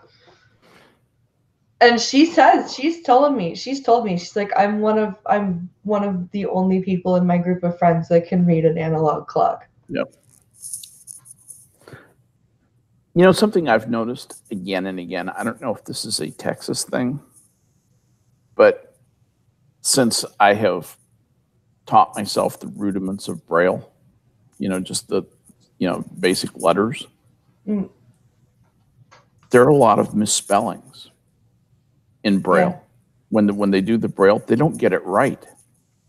Another thing that I see again and again, I don't know if that's a local affectation or not, they have the Braille symbol for an @ sign instead of an A, a capital A. Okay. They put a dot, because the @ sign is .4. Right. So they put a .4 instead of a .1? .1, right, exactly. Weird. And when the first time I thought that, I checked that like 3 or 4 times. I said, no, that definitely is what that is.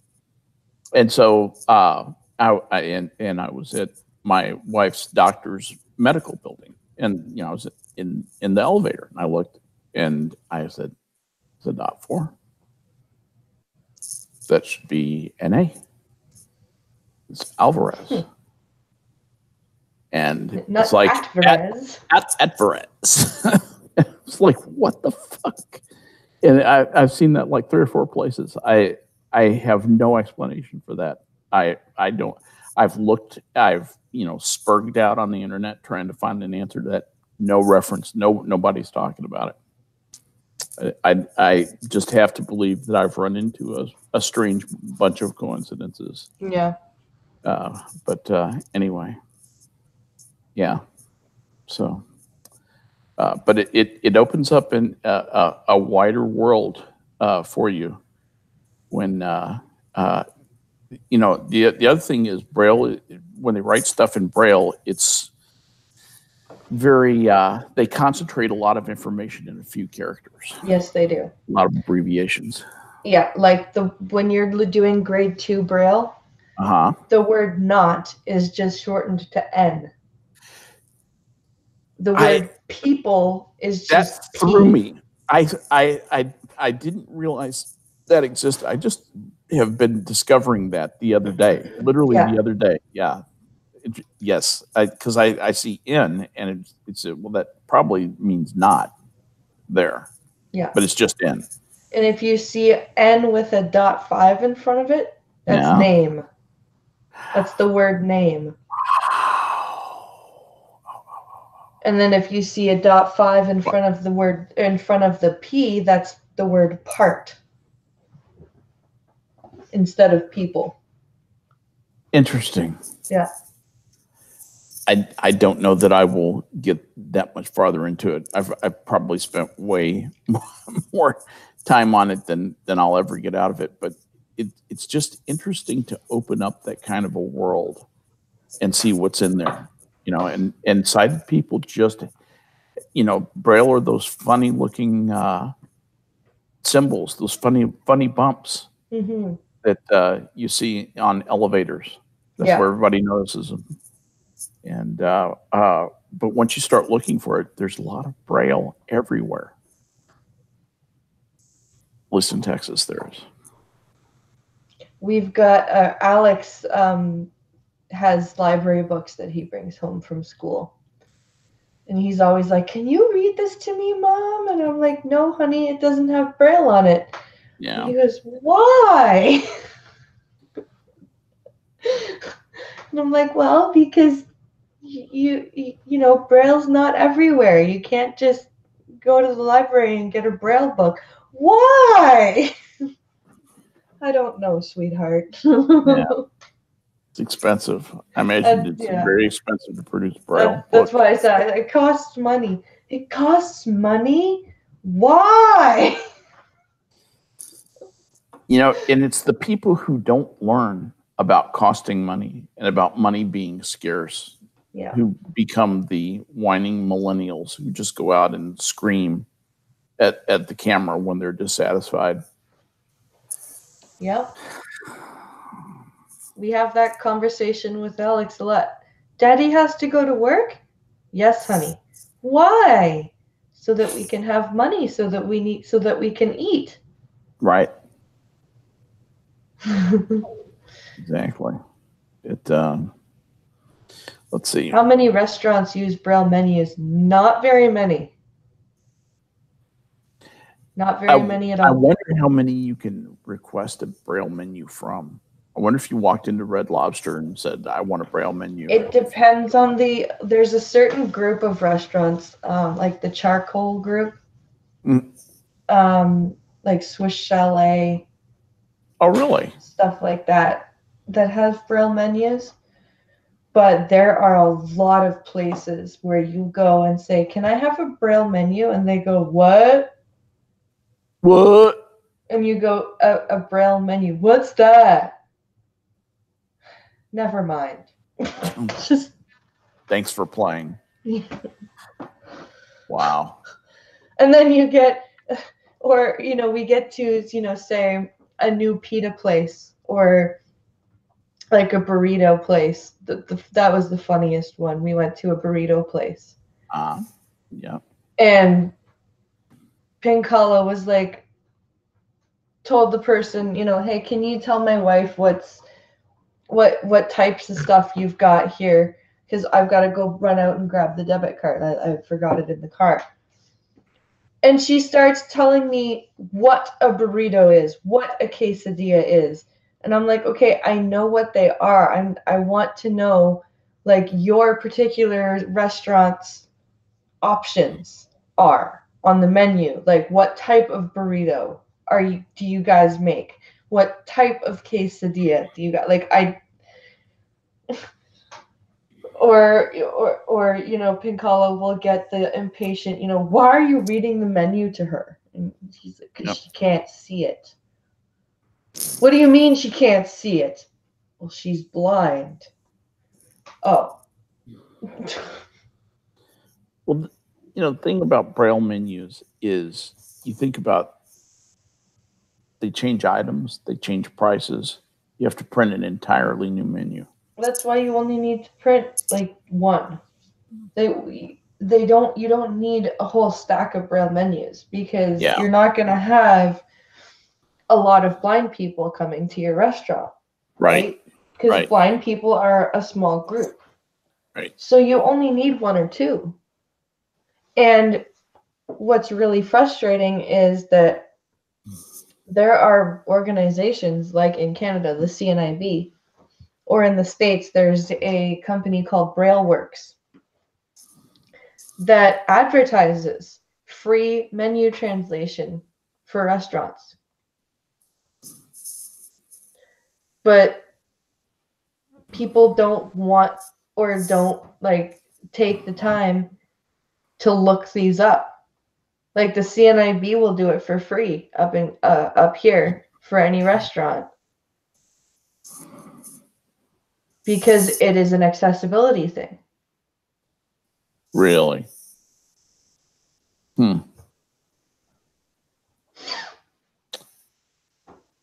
That's Data Wasteland says, Blind, have you heard about the guys that taught themselves echolocation?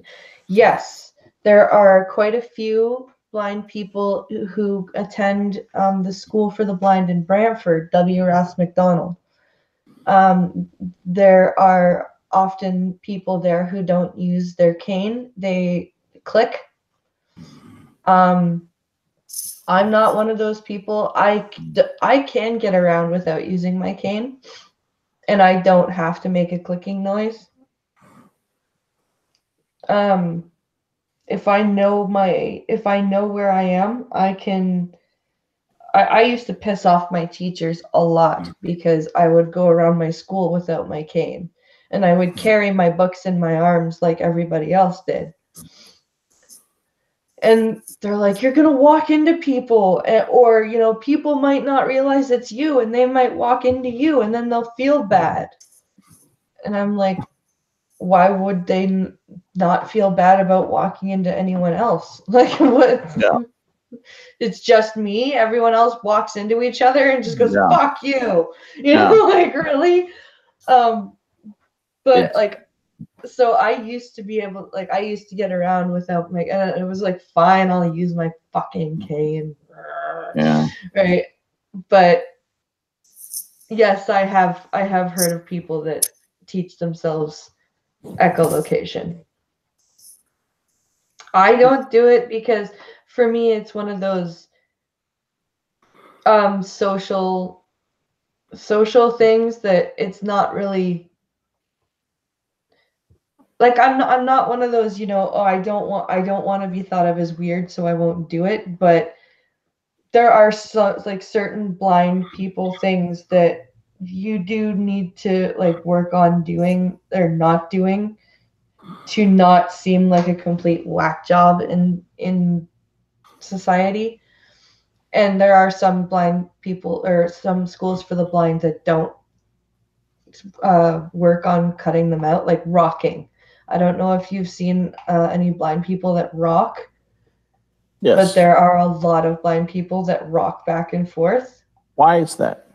I'm not sure. It's called stimming. It's called stimming? Like stimming, like stimulation. Oh, stimming. Okay. I don't know if it's because we don't get stimulation visually that we have to do other things. Repetitive behaviors in blind children. What are they? Family Connect. Yeah. Interesting. Stimming. So rocking is one. Blindisms, they call them. Yeah, they are called blindisms. Sometimes blind people will walk with their feet, like their toes kind of turned outward. Okay. And they kind of shuffle along. Okay. My piano teacher did that.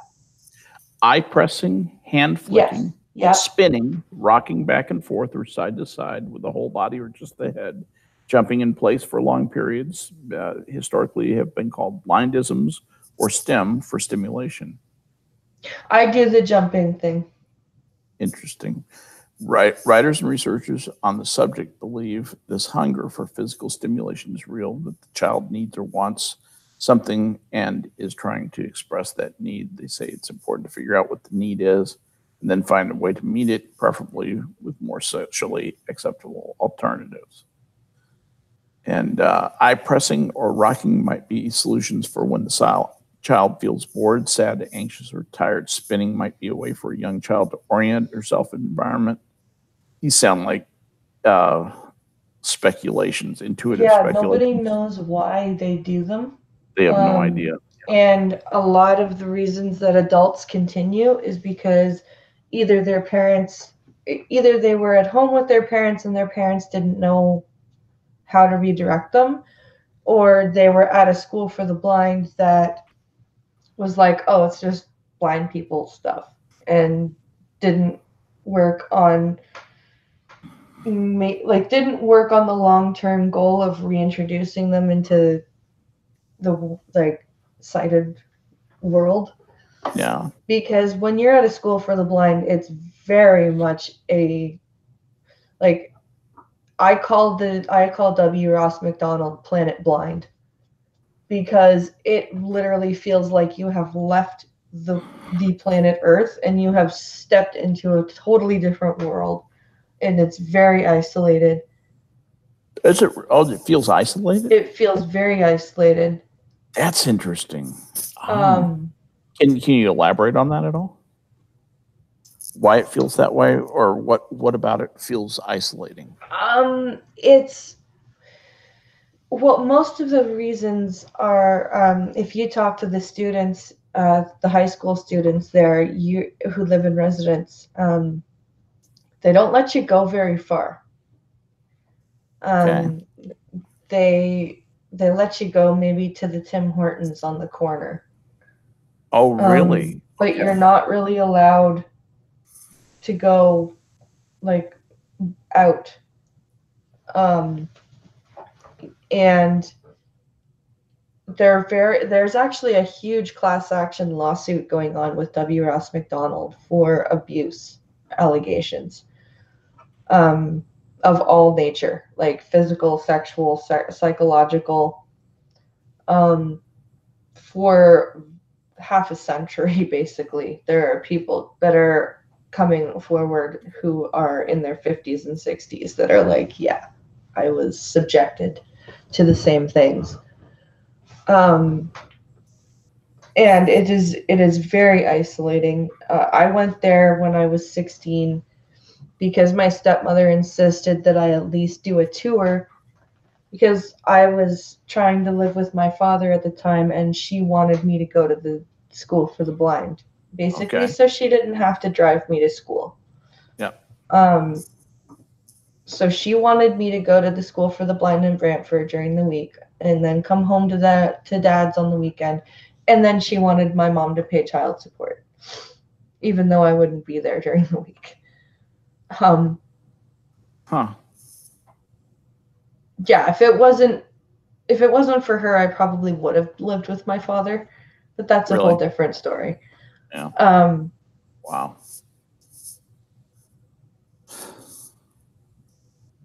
That's what's Pincalo saying here? Life is weird. Life is hard sometimes. Yeah. So I refused to go to the school for the blind, and a lot of my piano teacher even told my mother when I was younger, she's like, don't send her. She actually said she's too smart. Because what they do there is there's a lot of people who blindness is not their only disability. Yes. They have some intellectual issues. Sure. So the curriculum is as basic as it can be and still follow the provincial curriculum. Right. So anyone that went there that was just blind and who graduated told my mom, do not send her there. Right. She will be bored. Yeah, because with your intellect, you've been bored out of your mind. Yeah. So my mom kept me in public school from the beginning. I never went to the school for the blind. And I'm glad. I had my own issues in public school.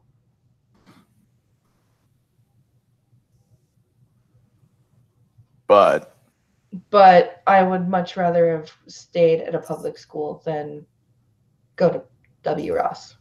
Yeah. That makes sense to me.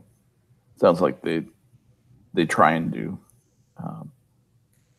they're trying to do a good thing, and probably. Yeah. Jada says, do I hear a slinky? No. I hear a slinky. I hear no slinky. Slinkies are fun. Yes, now I want to play with one. Yes. They are. Well, guys, it's 11:50. So what's your questions oh my goodness. and comments? Well, the new format I'm doing is till noon. Okay. Very good. So it's your time, guys. What do you have to say, chat? Not that we haven't been seeing what you've had to say all stream, but it is officially your time now. What say you, chat? I do not have a Slinky, by the way, Data Wasteland. I'm not playing with a Slinky. I can't wish I were. the last time I've seen a Slinky, says Richo. Yeah. You can't go down to Toys R Us and buy one anymore. Toys R Us. Well, we can. Oh, that's right. You still got Toys R Us up there. Yeah. They're gone here. Yeah, they're fun until they get bent or tangled. Exactly. And, my sister had a Slinky that she somehow managed to tie to the oh shit bar in the back seat of my mother's car when she was like 3. Yeah. And she used it to launch toys across the back of the car. And we were just driving back from Ottawa and it was dead quiet. And my mom looks back and sees her doing this and she goes, "Look, I made a popper." And just launches a toy across the... Like a slingshot. Yep. That's funny. That's pretty funny. Kids. What would we do without kids and animals to entertain us? I don't know. Schools for the blind or prisons for the blind. Schools for the blind or prisons for the blind. Yeah, the best prison for the blind is a hedge maze. A hedge maze. Hedge maze. Yeah. A brick labyrinth.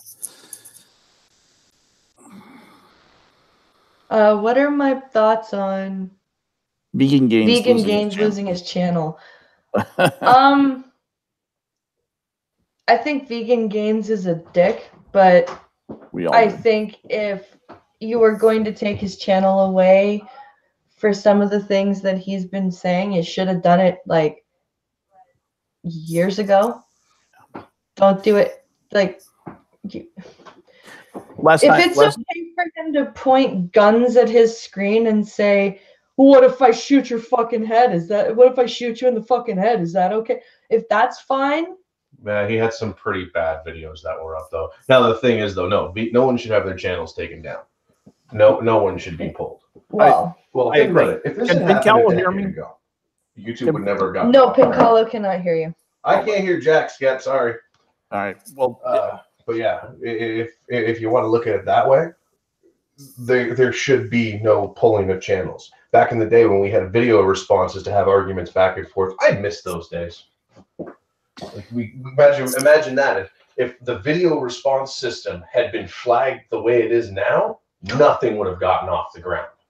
Yeah, it's pathetic that they have to resort to this. Yeah, he had really shitty content. He was a shit creator. He is a piece of shit that thinks everybody needs to die. He still has an opinion. Yeah. Yeah, I'm going to say what I said last night on Sanguine's. And that's my 2 cents. Mm-hmm. What I said last night, and that was the quote from the, I guess he's a German theologian back around World War II, said, you know, when they came for the communists, I said nothing because I was not a communist. Then they came for the fascists, but I was not a fascist. And I said nothing. Then they came for me, and there was no one to speak for me. Well, it's kind of like this. When they came for the assholes, I said nothing because I was not an asshole. ... And that really, I think that applies here. Free speech is free speech. The minute you curate free speech, the minute you suppress free speech just on the basis of its content, not its intent, like fire in a crowded theater. I'm not talking about that. I'm talking about just its content. And you say, I'm not going to permit this to be exposed to the sterilizing daylight of the marketplace of ideas. I'm not going to permit that to be exposed on the basis of what I judge it to be. You have put yourself in the position of the totalitarian authority that you have decided what is permissible speech. And that when that happens, there is no free speech. You say, well, I'll only suppress the stuff that is obviously hateful. That's the way it always starts. And it ends up, you know, Pol Pot, Stalin, Maduro, you know, it goes badly. It goes to you. The dude in the Philippines who's making the kids part of a drug. Oh, jeez. Special place in hell. Let's arrest the kids. Yeah. Yeah. Yeah. Should tell people about the story of my best friend from junior high, a guy named Eric Rosser. He was the first nonviolent person on the FBI's 10 most wanted list. He was the keyboard player for John Cougar Mellencamp. Very interesting guy. And he was into child sex slavery, and buying and selling sex slaves and child porn in Thailand.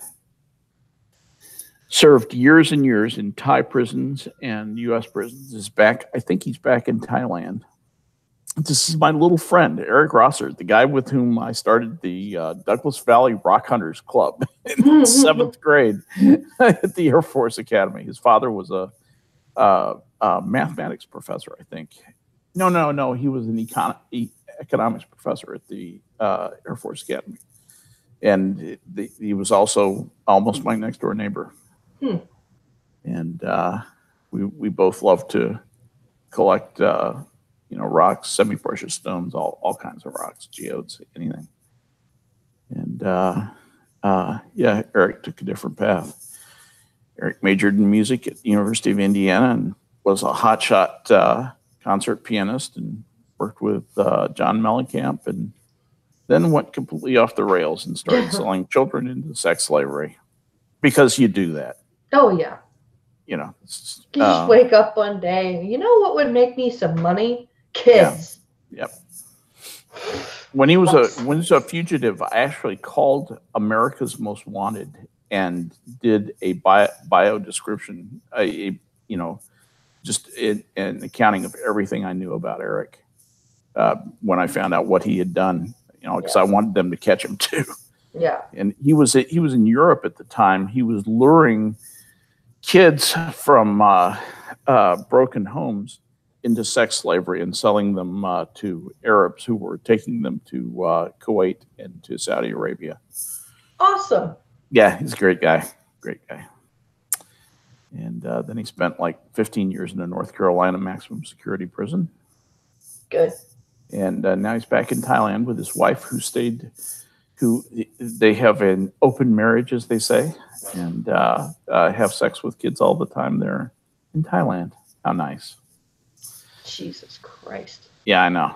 It's a funny world. It's a strange world, but it's interesting to have known the guy and to you believe that you saw beginnings of weirdness starting to emerge. Anyway, a very talented guy, amazingly talented guy though. But there you go. Anyway, what else is going on? Pigal says it's unlikely. It's an unlikely view on the matter, but to be honest, if it wasn't for trying to get those guys pulled for various reasons, it set the benchmark and the left ran with it. Yep. Thanks, now I'm pissed off, says Chadwick. I know. There should be a defined inciting violence benchmark, says Maniac Man. No open interpretation. Bullshit that the left loves. Yeah. Vegan Games seems to be the person that volunteered to show the example of how not to live. People need that example. Cracked. That is a great point. That's the price of freedom is eternal vigilance. Cracked is right. At least I think so. I don't know. Mileage may vary. So. Well, here's something that'll cheer us up. I'm searching for more insults, like I promised you guys. Were you there for yesterday's? No. What do you? I somehow we got onto the topic of, somebody asked me if I went to the Shakespeare Festival in Stratford, Ontario ever. And I said yes. And we got into looking up Shakespearean insults to end the stream. And since we've just been pissed off by hearing about selling children into sex slavery, I figured I would get us some more insults. So this is sort of on the order of Mae West, his mother should have thrown him away and kept the stork kind of thing.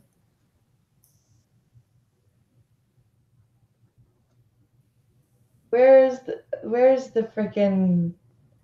Here we go. I found something that says 50 best Shakespearean insults. All right, let's hear it. Here's the same one that I found from yesterday. Yep. If thou wilt needs marry, marry a fool. For wise men know well enough what monsters you make of them. That's from Hamlet. I'll beat thee, but I would infect my hands. That's a good one. Yes. That's a good one. I like that one. You're beneath beating. I scorn you, scurvy companion. Oh, I like that one too. That's from Henry IV, Part 2. Do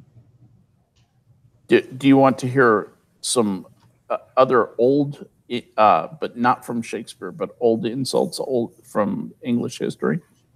Oh, sure, but here's another one that's really good. Yeah. Methinks, let's see. Methinks thou art a general offense, and every man should beat thee. I think that goes for the person we just heard about. Yep, absolutely. You know what George Bernard Shaw said to Winston Churchill? Have a great night. He said, everybody have fun. Everybody be safe. Later, Pink Owl. Be careful out there, buddy. He will be, I'm sure. All right. George Bernard Shaw to Winston Churchill said, I am enclosing 2 tickets to the first night of my new play. Bring a friend if you have one. You want to hear Churchill's response? Sure. Cannot possibly attend first night. Will attend second if there is one. Oh, damn. Leaving a mark. Groucho Marx used to say, I've had a perfectly wonderful evening, but this wasn't it. Or he uses statistics as a drunken man uses lampposts for support rather than illumination. Nice. He has Van Gogh's ear for music. Billy Wilder. Elizabeth Taylor said, some of my best leading men have been dogs and horses. Don't want to know where that one goes. Hemingway used to... William Faulkner said about William Hemingway, he has never been known to use a word that might send a reader to the dictionary. Ouch. And so Hemingway said back to Faulkner, does he really think big emotions come from big words? Winston Churchill said he has all of the virtues I dislike and none of the vices I admire. Let's see. Count Talleyrand said, in order to avoid being called a flirt, she always yielded easily. Oof. And Mark Twain with, I could never learn to like her except on a raft at sea with no other provisions in sight. Oh, damn, that is the best one. I like that one. That's absolutely. Oscar Wilde said things like, he has no enemies, but is intensely disliked by his friends.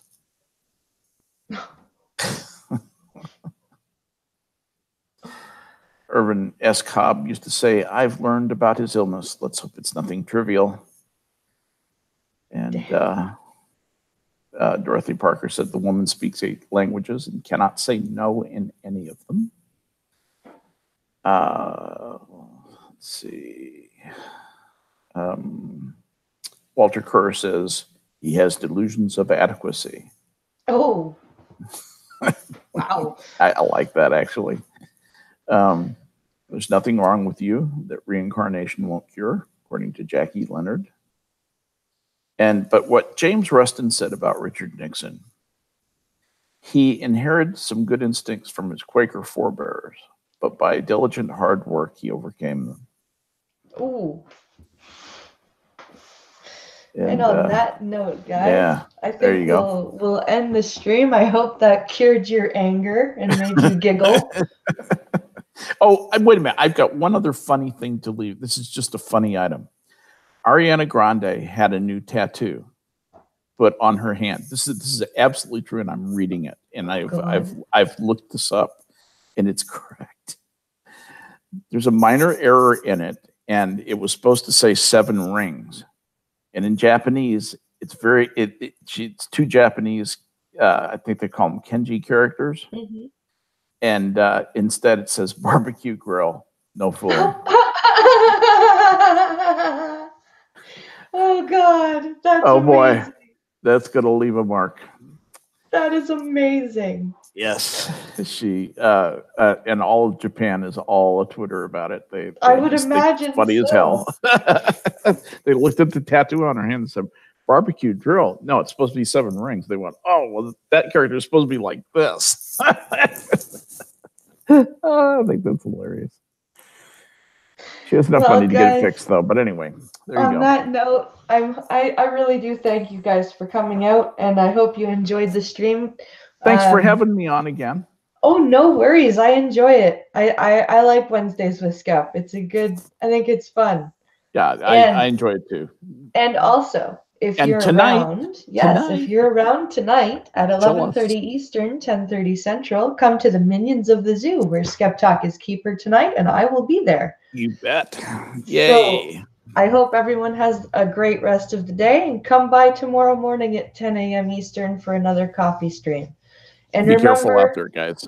Remember, Friday is Blind Girl should be coming on as a guest, so that will be fun. She'll trek. Yes. Trek is not going to be this Saturday because it's Pink Hollow and my 12-year anniversary on Saturday. Happy anniversary to you. So it'll be next Saturday, the 9th. We will be doing Equinox, which is a phenomenal episode. Absolutely. So thanks all for coming out. Stay safe out there, everyone. We'll see you tomorrow. Be careful out there, guys.